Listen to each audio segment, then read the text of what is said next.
time has finally come for the final chapter of the BFG. Thank you all so much for continuing to watch these videos. It's really awesome to look down and see that people have checked them out, even if they just looked at my face and went, "Oh, crap, that guy's scary, and he's so close to the camera, and it's terrible, and he doesn't ever cut away." It's still cool to see numbers there, and I hope that, you know, those of you that aren't doing that are enjoying listening to me read. And so, here it is, the final chapter of the BFG. The author. Every country in the world that had in the past been visited by the foul, man-eating giants sent telegrams of congratulations and thanks to the BFG and to Sophie.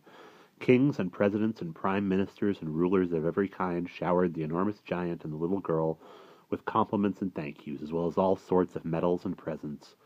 The ruler of India sent the BFG a magnificent elephant, the very thing he had been wishing for all his life.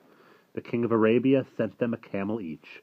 The Lama of Tibet sent them a llama each. Wellington sent them 100 pairs of wellies each. Panama sent them beautiful hats.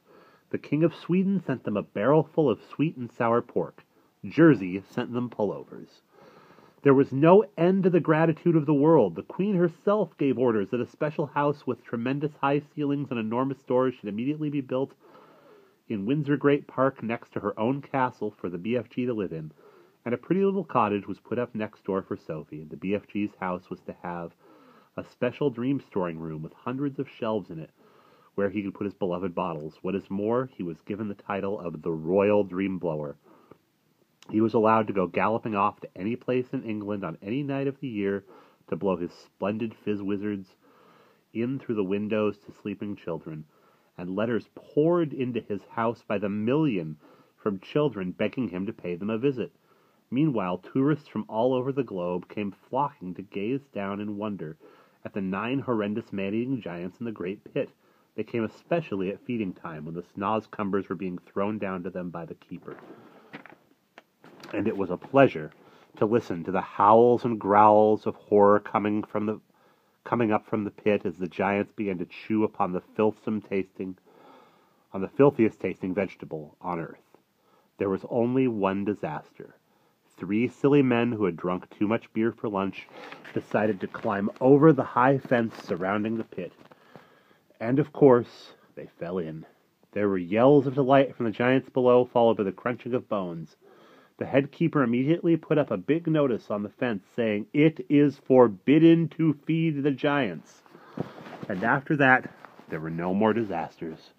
The BFG expressed a wish to learn how to speak properly, and Sophie herself, who loved him as she would a father, volunteered to give him lessons every day. She even taught him how to spell and to write sentences. And he turned out to be a splendid, intelligent pupil. In his spare time, he read books.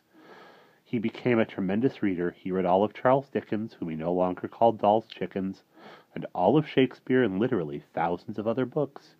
He even started to write essays about his own past life. When Sophie read them, she said, "These are very good. I think perhaps one day you could become a real writer." "Oh, I would love that," cried the BFG. "Do you think I could?"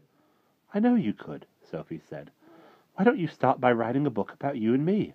"Very well," said the BFG. "I'll give it a try." So he did.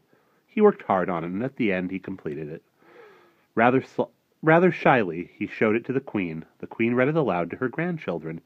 Then the Queen said, "I think we ought to get this book printed properly and published so that other children can read it." It was arranged, but because the BFG was a very modest giant, he wouldn't put his own name on it.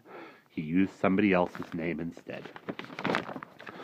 But where, you might ask, is this book the BFG wrote? It's right here. You have just finished listening to it.